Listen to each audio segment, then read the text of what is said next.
Olá, bem-vindos a mais um estudo da obra Missionários da Luz.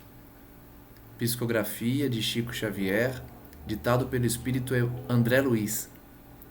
Estamos no nosso estudo de número 34, ainda no capítulo 13, chamado Reencarnação. No último estudo, nós vimos a definição de Alexandre sobre o planejamento reencarnatório, que é diferente do fatalismo, do determinismo, e que não existe um destino fixado, mas sim oportunidades de aprimoramento do espírito, em que ele pode aproveitar essas oportunidades ou se afundar ainda mais no erro. Então, respondendo à pergunta de André Luiz sobre esse chamado destino fixado, nós vimos que Alexandre responde, dizendo que ele não deveria incidir no erro que muita gente comete de pensar que nós não influenciamos no nosso destino.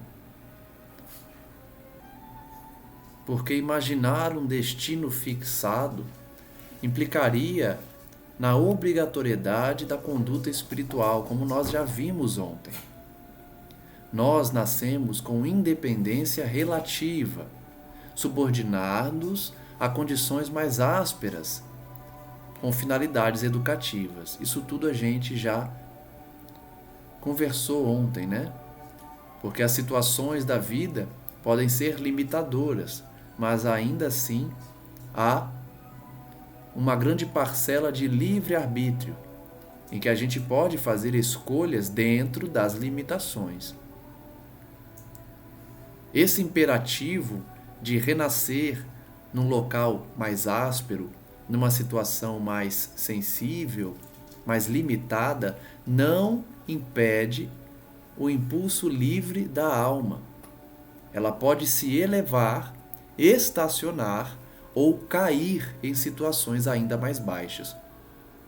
São três, portanto, possibilidades quando reencarnamos: o avanço moral, o estacionamento, não nos elevamos, mas também não pioramos a nossa situação, e a terceira hipótese, que é afundar no lamaçal do erro, cair mais uma vez. Existe um programa de tarefas edificantes a serem cumpridas por aquele que reencarna. Todos reencarnam com tarefas a serem cumpridas, no qual os dirigentes da alma fixam a cota aproximada de valores eternos que o reencarnante é suscetível de adquirir na existência transitória.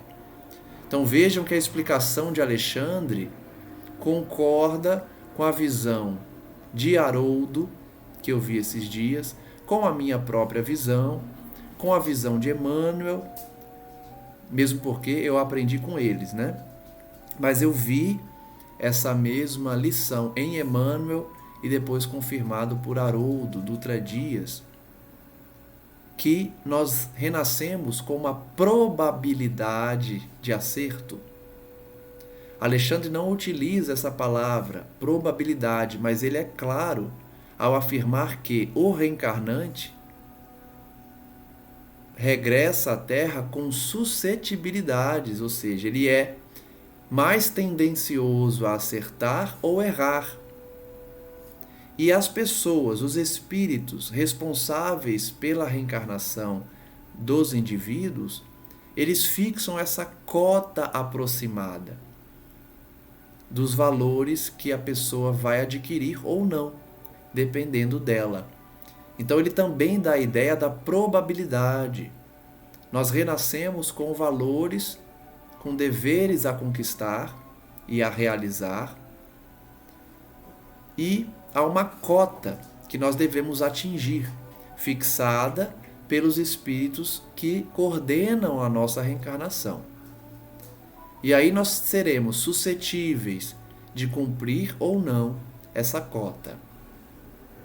E o espírito que torna a esfera da carne pode melhorar essa cota de valores, ultrapassando a previsão superior, pelo esforço próprio intensivo ou distanciar-se dela, enterrando-se ainda mais nos débitos para com o próximo, menosprezando as santas oportunidades que lhe foram conferidas. Então vejam que a cota fixada pelos mentores não é absoluta. Nós podemos ultrapassar essa cota. Depende apenas da nossa escolha, da nossa conduta. A cota é sempre fixada para valores eternos, para o positivo, para a bondade. E nós podemos ultrapassar essa cota, indo além dela. E também podemos cair, deixando de conquistar a cota mínima e piorando a nossa situação. A essa altura, Alexandre interrompeu-se, talvez ponderando o tempo gasto em nossa conversação, e como quem sentia necessidade de pôr termo à palestra, observou: todo plano traçado na esfera superior tem por objetivos fundamentais o bem e a ascensão. E toda alma que reencarna no círculo da crosta, ainda aquela que se encontra em condições aparentemente desesperadoras, tem recursos para melhorar sempre. Então Alexandre diz o que falamos agora há pouco, que todo plano traçado na espiritualidade é para o bem, é para a conquista de valores. E os indivíduos, não importa a situação que tenham nascido, têm oportunidades e recursos para melhorar sempre. Muita gente vai dizer, não, quem nasceu numa África, numa tribo africana, não tem recursos, não tem possibilidades. Percebam que Alexandre não diz aqui que todos recebem recursos monetários, econômicos. Ele está falando de recursos para conquista de virtudes. Assim, todos recebem esses recursos, esses valores para a conquista de virtudes, essas oportunidades, independente da situação em que renasçam. Logo após, convidou-me o orientador amigo a nos aproximarmos do casal, Raquel e Adelino, que é a história que nós estamos acompanhando. Recordou Alexandre que a hora ia adiantada e devíamos entregar aos cônjuges felizes o sagrado depósito. Recordando então o conteúdo das últimas aulas, dos últimos estudos, vamos lembrar que Alexandre, André Luiz, Herculano e cerca de 100 espíritos estão ali no momento da reencarnação de Segismundo. Vimos que Alexandre entrega à avó da criança, a mãe de Raquel, o sagrado depósito, ou seja, o espírito de Segismundo será colocado, vinculado ao feto no ventre materno pela avó, que está em espírito acompanhando o processo de reencarnação. Os construtores, por intermédio do mentor que os dirigia, pediram-lhe fizesse a prece daquele ato de confiança, e observei que profundo silêncio se fizera entre todos. Então os construtores pediram que Alexandre fizesse uma oração para aquele momento de ligação do espírito de Segismundo com o corpinho que ele iria receber na nova oportunidade reencarnatória. Dispunha-se o instrutor ao serviço da oração, quando Raquel se lhe aproximou e pediu humilde: boníssimo amigo, se é possível, desejaria receber meu novo filho de joelhos. Olha que bonito. Raquel pede para se ajoelhar, para receber o pacotinho sagrado que é o bebê, o espírito do reencarnante. Alexandre concordou, sorrindo, e mantendo-se entre ela, genuflexa, e Adelino, que se conservava como nós outros de pé, extremamente comovido, começou a orar, estendendo as mãos generosas para o alto. Imagine que momento bonito, uma oração de Alexandre, um espírito tão elevado, enquanto a mãe da criança estava de joelhos, agradecendo a Deus pelo presente, pela dádiva. É assim que nós todos devemos enxergar um nascimento, uma gravidez, uma oportunidade reencarnatória, como uma bênção. Tem que ser um momento de muita alegria. Nós não podemos nos deixar levar por esse sentimento que hoje habita na sociedade de que o bebê é um fardo, é um peso, que ele vai sofrer nesse mundo tão negativo e tão sofredor. Porque essas ideias banalizam a vida humana, estimulam o aborto, aumenta um sentimento negativo que possa existir entre mãe e filho. Então todo nascimento é bênção, toda criança é bênção na vida dos pais. Raquel então ajoelha-se para receber o seu filho. Alexandre então ora, dizendo: Pai de amor e sabedoria, digna-te abençoar os filhos de tua casa terrestre, que vão partilhar contigo, neste momento, a divina faculdade criadora. Senhor, faze descer por misericórdia a tua bênção neste ninho afetuoso, transformado em asilo de reconciliação. Aqui nos reunimos, companheiros de luta no passado, acompanhando o amigo que retorna ao testemunho de humildade e compreensão de tua lei. Ó Pai, fortifica-o para a travessia longa do rio do esquecimento temporário. Permite que possamos manter sempre viva a sua esperança. Ajuda-nos ainda e sempre para que possamos vencer todo o mal. Concede aos que recebem agora o novo ministério de orientação do lar, com o nascimento de um novo filho, a tua luz generosa e santificada, que dissipa todas as sombras. Fortalece-lhes, Senhor, a noção de responsabilidade. Abre-lhes a porta de tua confiança sublime. Conserva-os na bendita alegria de teu amor desvelado. Restaura-lhes as energias para que recebam jubilosos a missão da renúncia até o fim. Santifica-lhes os prazeres para que não se percam nos despenhadeiros da fantasia. Este, Senhor, é um ato de confiança de tua bondade infinita que desejamos honrar para sempre. Abençoa, pois, o nosso trabalho amoroso e, sobretudo, Pai, suplicamos tua graça para a nossa irmã que se entrega reverente ao divino sacrifício da maternidade. Unge-lhe o coração com a tua magnanimidade paternal, intensifica-lhe o bom ânimo, dilata-lhe a fé no futuro sem fim. Sejam para ela, em particular, os nossos melhores pensamentos, nossos votos de paz e esperanças mais puras. Acima de tudo, porém, Senhor, seja feita a tua vontade em todos os recantos do universo e que nos caiba a nós, humildes servos de teu reino, a alegria incessante de reverenciar-te e obedecer-te para sempre. Uma linda oração. E destaca-se aqui o início dela, em que Alexandre se refere ao histórico de convivência com eles, porque nós vimos que Alexandre conviveu com esses espíritos.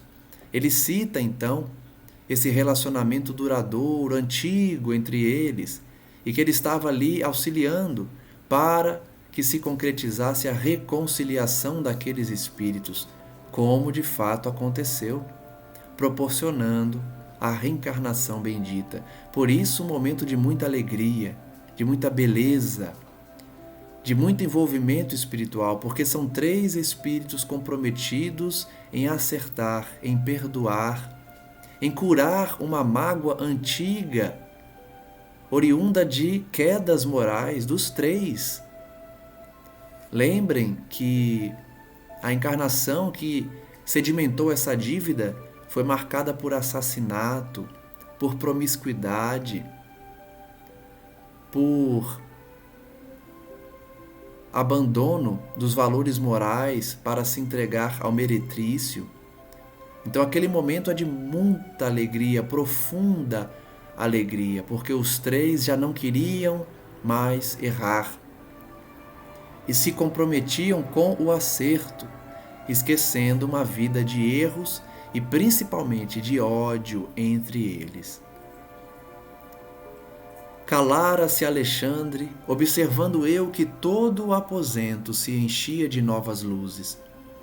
Reconheci que de todos nós, entidades espirituais que ali nos congregávamos, partiam raios luminosos que se derramavam sobre Raquel, em pranto de emoção sublime, mas o fenômeno radioso não se circunscreveu a isto. Raquel então recebia as luzes dos presentes, as energias salutares, as bênçãos daquele momento. E ela, emocionada, claro, mãe, concretizando ali o seu sonho, recebendo tanto carinho e amparo, estava emocionada, ajoelhada, agradecida a Deus. Tão logo meu orientador se calara, alguma coisa parecia responder à sua súplica.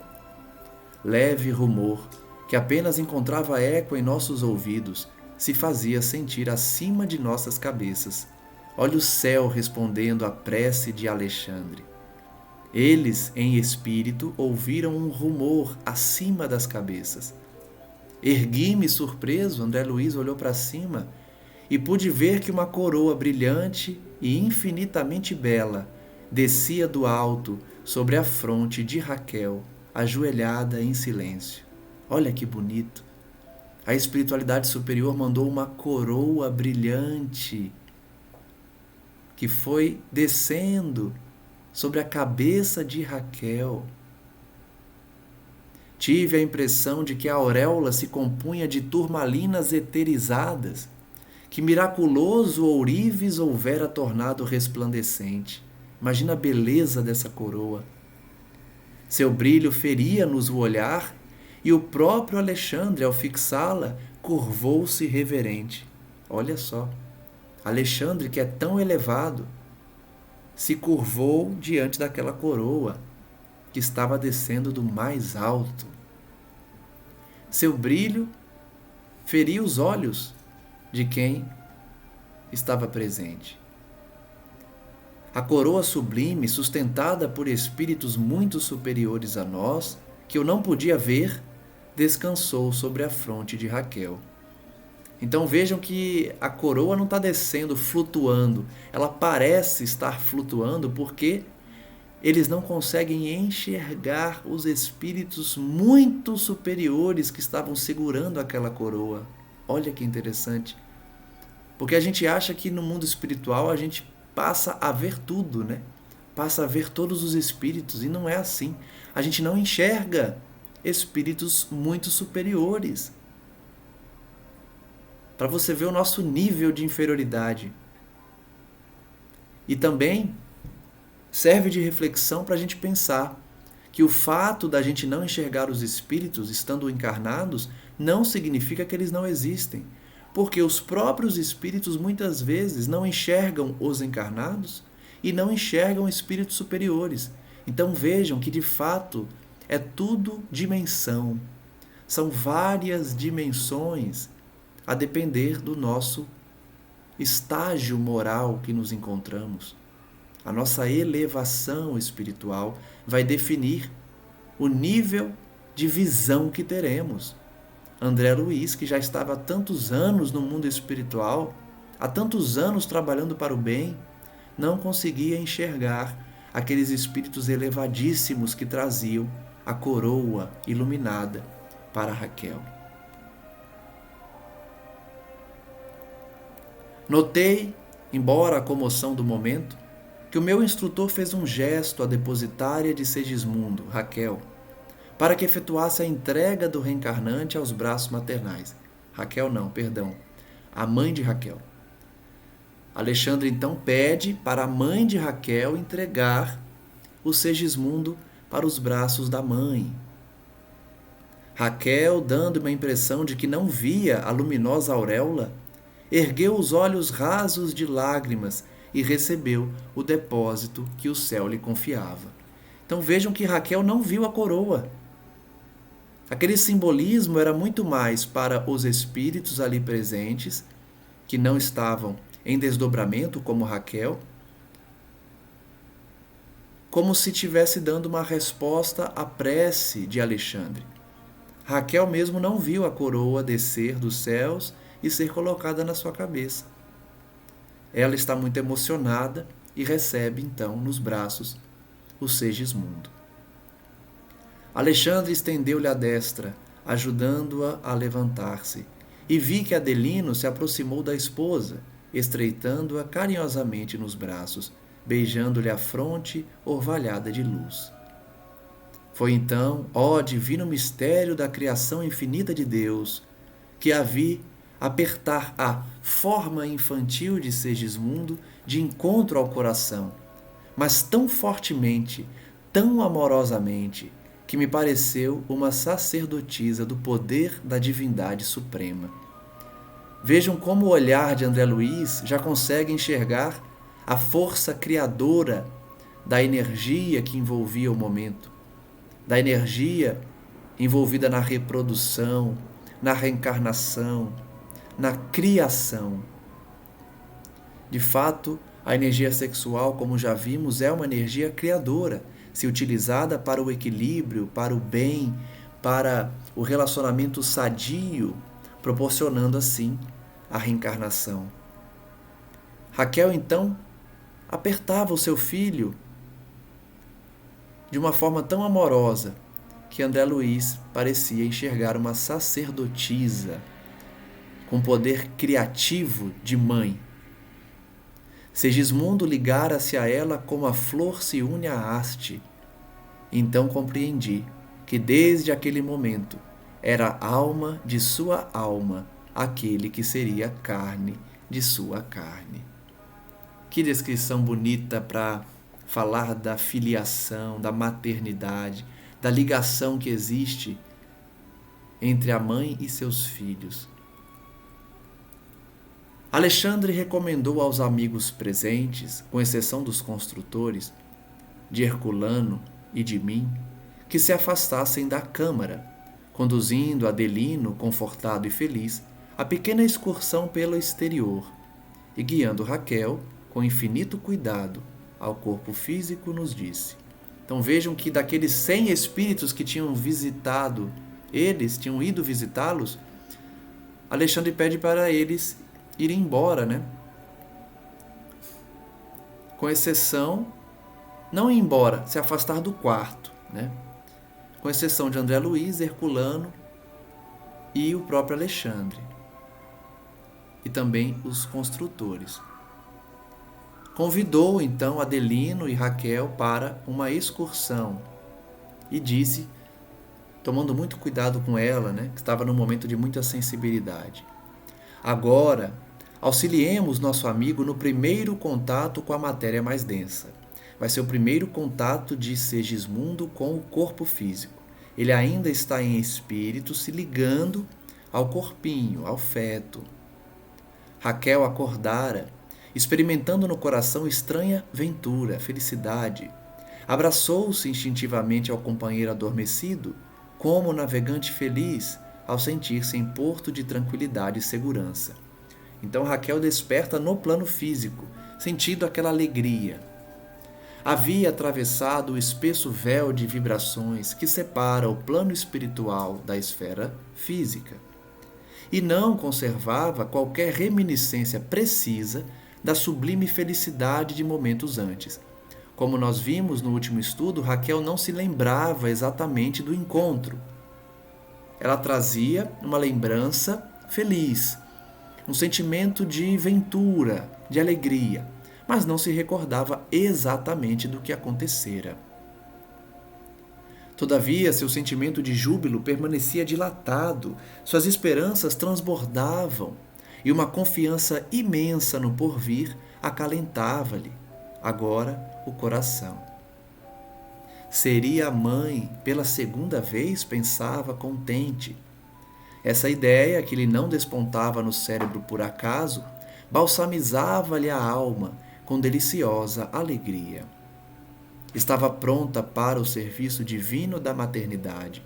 Confiaria no Senhor como escrava de sua bondade infinita. Ao exemplo de Maria Santíssima, que se fez serva de Deus, cumprindo a sua vontade, Raquel também abraçou a oportunidade de ser mãe. Não via a esposa de Adelino que Alexandre e os construtores espirituais lhe rodeavam a mente de sublime luz.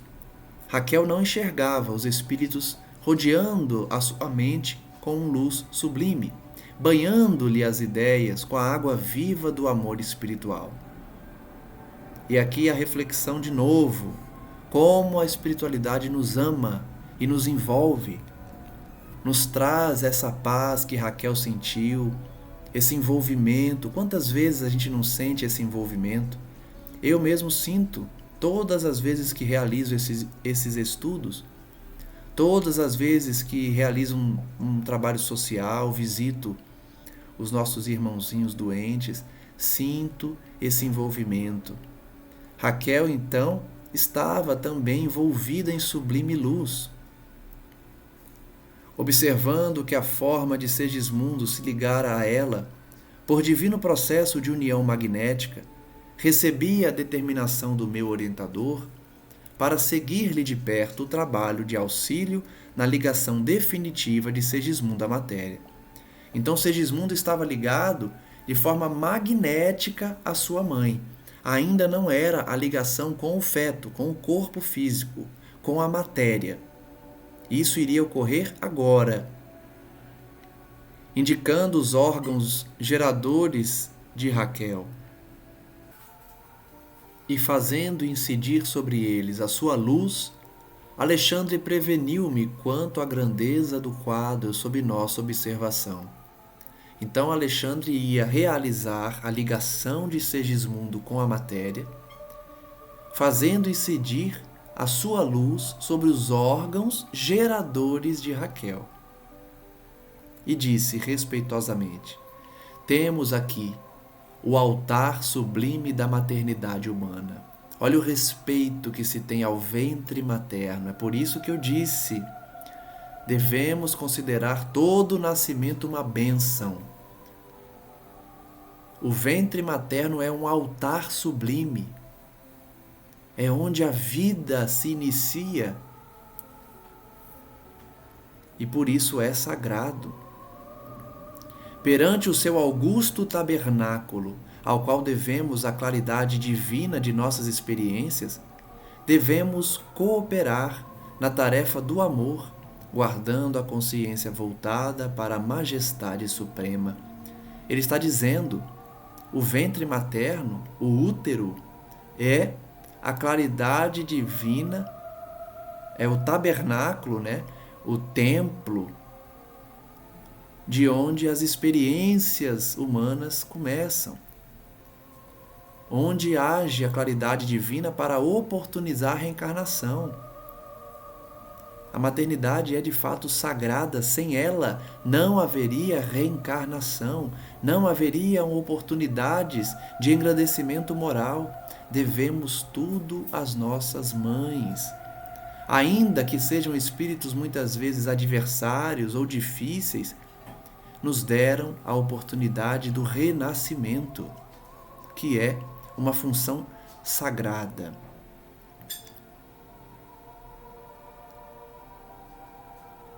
Inclinei-me para a organização feminina de nossa irmã reencarnada, dentro de uma veneração que nunca até então havia sentido. Vejam que André Luiz ainda não havia percebido o quão sagrado é o ventre materno, o quão sagrada é a tarefa da maternidade. auxiliado pelo concurso magnético do mentor querençoso, passei a observar as minúcias do fenômeno da fecundação. Então Alexandre fez André Luiz enxergar o processo da fecundação, que vai se dar a ligação de Segismundo com seu feto, com seu corpo. Por meio dos condutos naturais, corriam os elementos sexuais masculinos, os espermatozoides, em busca do óvulo, como se estivessem preparados de antemão para uma prova eliminatória, em corrida de 3 milímetros aproximadamente por minuto. Uma pequena corrida que ocorre dentro dos órgãos reprodutivos femininos, em que o espermatozoide traça aí 3 milímetros por minuto até chegar ao óvulo. Surpreendido, reconheci que o número deles se contava por milhões e que seguiam em massa para frente, em impulso instintivo na sagrada competição. No silêncio sublime daqueles minutos, compreendi que Alexandre, em vista de ser o missionário mais elevado do grupo em operação de auxílio, dirigia os serviços graves da ligação primordial. Então vejam que era uma tarefa sensível, difícil. Alexandre era o chefe e, portanto, colaborava para que a ligação se efetuasse. Segundo depreendi, ele podia ver as disposições cromossômicas de todos os princípios masculinos em movimento. Olha só as possibilidades de Alexandre. Ele conseguia enxergar as disposições dos cromossomos em cada espermatozoide, depois de haver observado atentamente o futuro óvulo materno, presidindo ao trabalho prévio de determinação do sexo do corpo a organizar-se. Olha que interessante. A escolha do sexo, a escolha do espermatozoide, da carga genética que seria transmitida é feita nesse momento, pelo espírito responsável por aquela reencarnação. Após acompanhar profundamente absorto no serviço a marcha dos minúsculos competidores que constituíam a substância fecundante, identificou o mais apto. Alexandre identificou entre aqueles milhões de espermatozoides o mais apto, fixando nele o seu potencial magnético. O espermatozoide vencedor recebeu a ajuda de Alexandre para ser mais rápido, para conseguir acessar o óvulo materno, dando-me a ideia de que o ajudava a desembaraçar-se dos companheiros para que fosse o primeiro a penetrar a pequenina bolsa maternal. Que interessante, hein? Será que toda fecundação é proporcionada por espíritos coordenadores como Alexandre? Será que os construtores agem em todas as reencarnações? Eu acredito que sim. O elemento focalizado por ele ganhou nova energia sobre os demais e avançou rapidamente na direção do alvo. A célula feminina, que em face do microscópico projétil espermático se assemelhava a um pequeno mundo arredondado de açúcar, amido e proteínas, aguardando o raio vitalizante, sofreu a dilaceração da cutícula, à maneira de pequenina embarcação torpedeada, e enrijeceu-se de modo singular, cerrando os poros tenuíssimos, como se estivesse disposta a recolher-se às profundezas de si mesma, a fim de receber face a face o esperado visitante, e impedindo a intromissão de qualquer outro dos competidores que haviam perdido a primeira posição na grande prova. Olha que linguagem poética de André Luiz para falar da fecundação, não é? O óvulo fechando as portas para os demais espermatozoides, se fechando como se fosse ali receber o vencedor para proporcionar a fecundação propriamente dita e o início da gravidez. Sempre sob o influxo luminoso magnético de Alexandre, o elemento vitorioso prosseguiu a marcha, depois de atravessar a periferia do óvulo, gastando pouco mais de 4 minutos para alcançar o seu núcleo. Ambas as forças, masculina e feminina, formavam agora uma só. Então as forças masculina e feminina formavam uma só, convertendo-se ao meu olhar em tenuíssimo foco de luz. O meu orientador, absolutamente entregue ao seu trabalho, imaginem a dedicação de Alexandre naquele momento, ter que escolher entre milhões de espermatozoides o mais apto para a programação de Segismundo. Que tarefa difícil! Imagine então a concentração dele, ele estava ali concentrado. Tocou a pequenina forma com a destra, mantendo-se no serviço de divisão da cromatina, cujas particularidades são ainda inacessíveis à minha compreensão. Conservando a atitude do cirurgião seguro de si na técnica operatória. Muito interessante como os espíritos influenciam em todas as etapas da nossa vida, né? Eu não sabia que a espiritualidade interferia tanto no processo reencarnatório. Interferir no sentido de escolher, de guiar o espermatozoide, de verificar qual o mais apto. Em seguida, Alexandre ajustou a forma reduzida de Segismundo, que se interpenetrava com o organismo perispirítico de Raquel sobre aquele microscópico globo de luz, impregnado de vida, e observei que essa vida latente começou a movimentar-se. Então é nesse momento que se dá a ligação do espírito com o feto. A técnica operatória de Alexandre fez com que a forma reduzida de Segismundo se ligasse ao perispírito de Raquel, e a vida começou a se movimentar no feto já. Havia decorrido precisamente 1/4 de hora, a contar do instante em que o elemento ativo ganhara o núcleo do óvulo passivo. Depois de prolongada aplicação magnética, que era secundada pelo esforço dos espíritos construtores, Alexandre aproximou-se de mim e falou: está terminada a operação inicial de ligação. Que Deus nos proteja.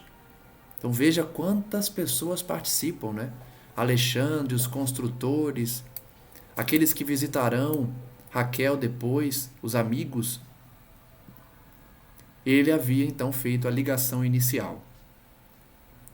Sentindo a admiração com que eu seguia agora o processo da divisão celular, em que se formava rapidamente a vesícula de germinação, o orientador acentuou: o organismo maternal fornecerá todo o alimento para a organização básica do aparelho físico, enquanto a forma reduzida de Segismundo, como vigoroso modelo, atuará como imã entre limalhas de ferro, dando forma consistente à sua futura manifestação no cenário da crosta. Percebam a ação conjunta do espírito reencarnante e da sua mãe. A mãe fornece as proteínas para alimentar o feto, e o reencarnante contribui para o desenvolvimento desse feto, atuando como um imã, observando o modelo recebido. Estava boquiaberto diante do que me fora dado observar, e sentindo que o fenômeno da redução perispiritual de Segismundo era um fato espantoso aos meus olhos, acrescentou bondosamente o instrutor: não se esqueça, André, de que a reencarnação significa recomeço nos processos de evolução ou de retificação. André Luiz ainda estava espantado com a miniaturização. De fato, deve ser espantoso. Nicodemos não tinha perguntado para Jesus: como pode um homem adulto voltar ao ventre de sua mãe? Até hoje, as pessoas têm dificuldade em enxergar isso. Porque nós sabemos que não é um homem adulto, encarnado, né, que vai voltar ao ventre de sua mãe ou de outra mãe, mas o espírito. E o perispírito é maleável, a gente já viu isso aqui. Ele tem uma propriedade plástica, né? De plasticidade. Então é de fato assim.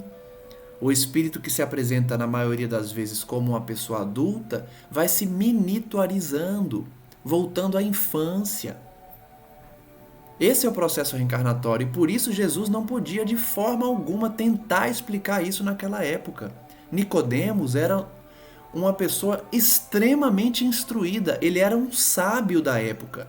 Um sábio da época, e ele não conseguia entender como que um espírito poderia reencarnar, porque ele ainda tinha a visão terrena de que para reencarnar, um homem adulto precisaria voltar ao ventre da sua mãe.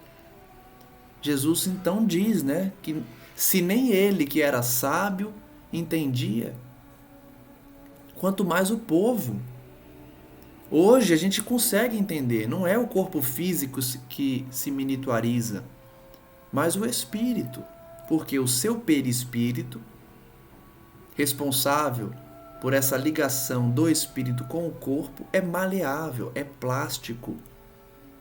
Mas ainda assim André Luiz estava espantado com esse processo. Alexandre então explica: toda a reencarnação é processo de retificação ou de evolução. Lembre-se de que os organismos mais perfeitos da nossa casa planetária procedem inicialmente da ameba. De novo, Alexandre traz a evolução para explicar. A ameba, no início da evolução dos corpos físicos da Terra, dos animais, é o que deu origem hoje aos animais mais bonitos, mais perfeitos, ao corpo humano também, não é? Ora, recomeço significa recapitulação ou volta ao princípio, retornar ao princípio. Por isso mesmo, em seu desenvolvimento embrionário, o futuro corpo de um homem não pode ser distinto da formação do réptil ou do pássaro. E quem já viu um embrião se formar, um feto, nas primeiras semanas, vai perceber que se parece muito com o feto de muitos dos mamíferos, de muitos dos animais. Porque tem essa origem, esse retorno à origem, ao recomeço, para então as características humanas passarem a se desenvolver depois de um tempo. Por isso Alexandre está dizendo que o início da formação do feto é semelhante ao do réptil, ao do pássaro. O que opera a diferenciação da forma é o valor evolutivo, contido no molde perispirítico do ser que toma os fluidos da carne. Então a diferença do homem para o animal, para se formar esse corpo humano, é o conteúdo do molde que foi idealizado na espiritualidade, com os projetos que nós já vimos aqui. É por isso que o início é como o de todos os animais, mas aí com as informações colocadas ali pelo planejamento reencarnatório, pela construção do molde, pelos espíritos justamente chamados construtores, é que a diferença do animal para o humano vai se dar com o desenvolvimento de um feto humano. Assim, pois, ao regressar à esfera mais densa, como acontece a Segismundo, é indispensável recapitular todas as experiências vividas no longo drama de nosso aperfeiçoamento, ainda que seja por dias e horas breves, repetindo em curso rápido as etapas vencidas ou lições adquiridas, estacionando na posição em que devemos prosseguir no aprendizado. Olha o que Alexandre está dizendo aqui.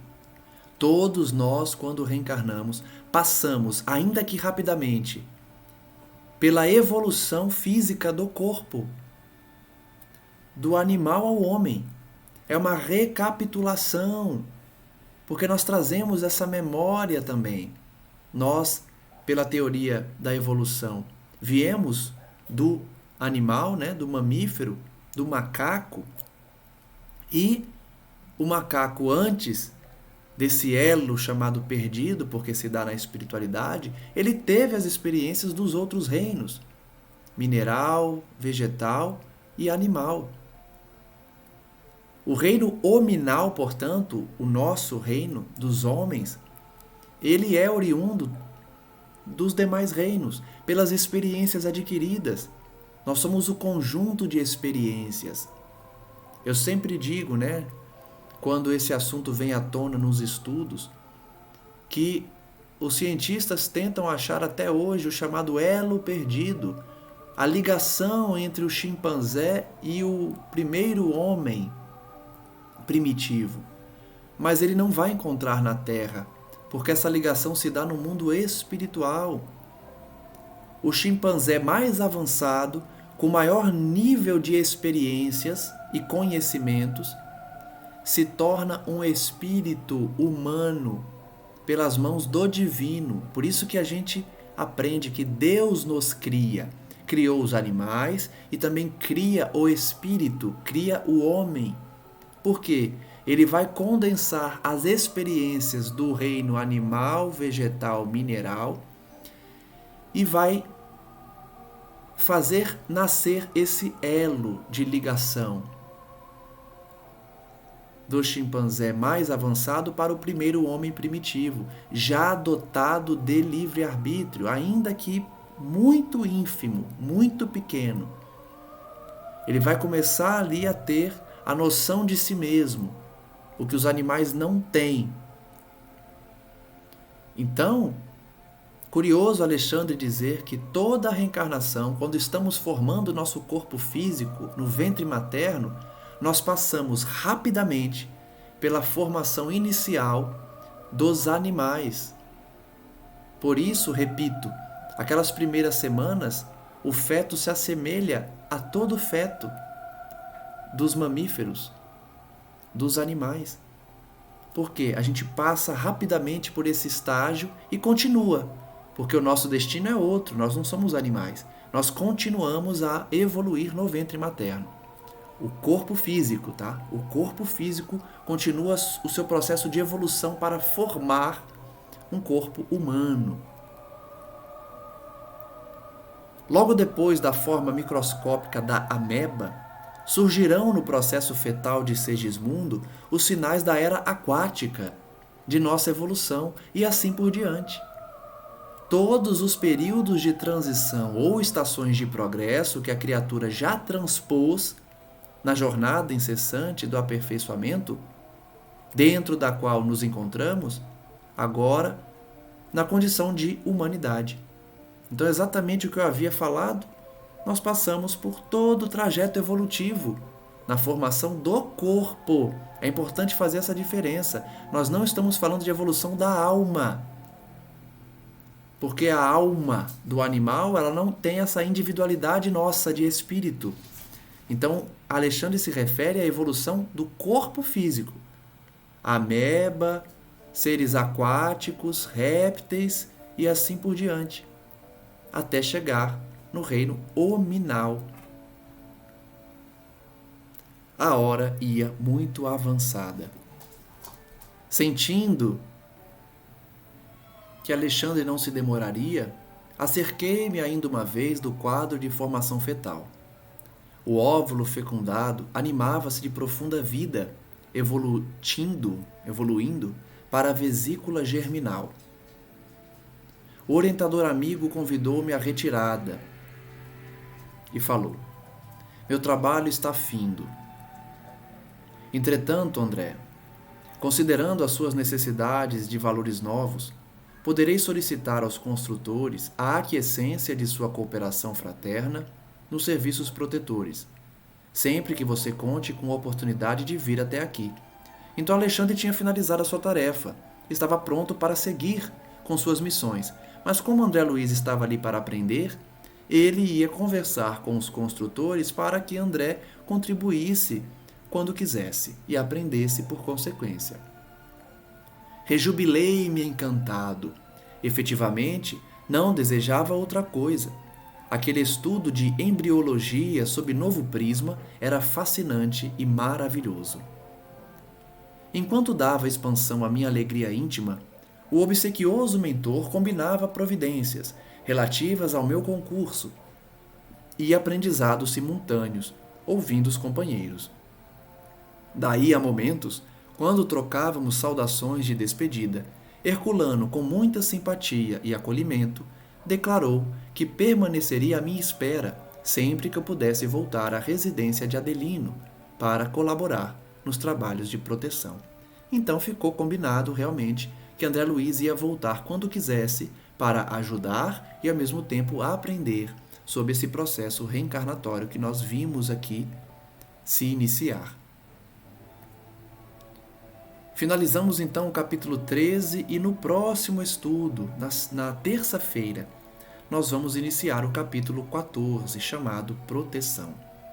Agradeço a todos que nos acompanham mais uma vez e peço que a espiritualidade amiga os abençoe a todos. Envie as suas vibrações de paz, de harmonia, de luz, para que nós continuemos esse aprendizado constante, esse envolvimento com os ensinamentos do Evangelho cristão e especialmente da vida espírita, a vida no mundo dos espíritos. Agradecemos, como sempre fazemos, a bondade divina, a misericórdia do Pai, o envolvimento do nosso Senhor e pedimos que os bons amigos, os guias, os mentores continuem a nos abençoar nessa tarefa redentora de orientação que eles têm. Que não desistam de nós, que nos estimulem às boas ações e que chamem a nossa atenção quando estivermos equivocados. Agradecemos por essa intercessão, por esse auxílio e nos colocamos na condição humilde de aprendizes para continuar numa trajetória que entendemos ser correta.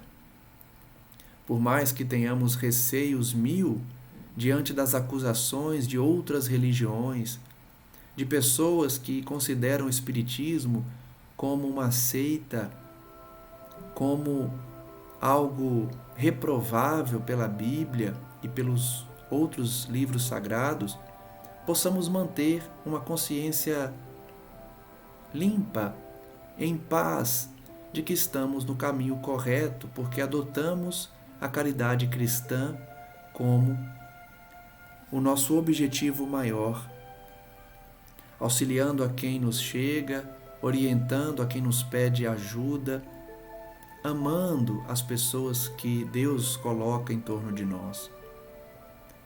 E que possamos assim, com o nosso exemplo, convencer as pessoas de que adotamos uma doutrina redentora que somente quer a paz do mundo, a evolução,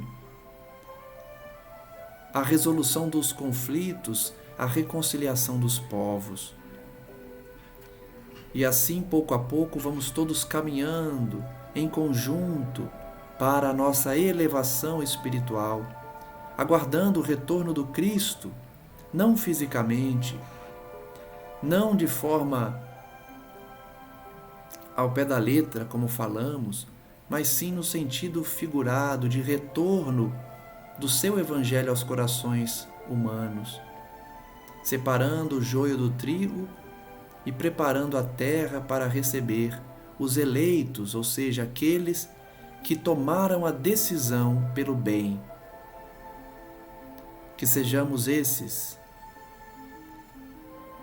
que optamos pelo bem, abandonando o passado multissecular de erros. Graças damos ao nosso Senhor hoje e sempre.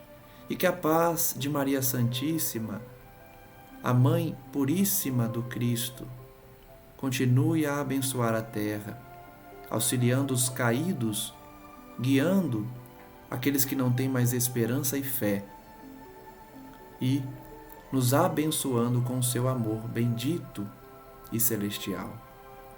Graças a Deus e que assim seja. Um forte abraço a todos e até o próximo estudo na segunda-feira, o Evangelho segundo o Espiritismo. Um abraço.